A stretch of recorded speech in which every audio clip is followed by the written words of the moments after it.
જય ગૌ માતા, જય દ્વારકાથી, જય મા ભગવતી. ભગત ગૌશાળા નૈના કુંવર માતાજી, વચ્ચે ચિત્સર રોડ.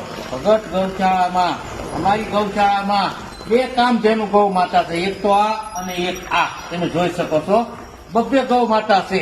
જે કોઈને ગૌ માતાના દર્શન કરવા હોય, કામ જેનું ગોવર્ધન ગૌ માતા, એ અમારી ગૌશાળામાં છે. જે કોઈને પૂજા કરવી હોય તો અમારી ગૌશાળામાં બે કામ જેનું ગૌ માતા છે. તો આવો ભગત ગૌશાળામાં ગોવર્ધન ગૌ માતાના દર્શન કરવા. અમે તો રોજ સેવા પૂજા અને ગૌ માતાને કરીએ છીએ. તમે પણ આવો ભગત ગૌશાળામાં સેવા કરવા અને ગૌ માતાના દર્શન કરવા. જય દ્વારકાધીશ.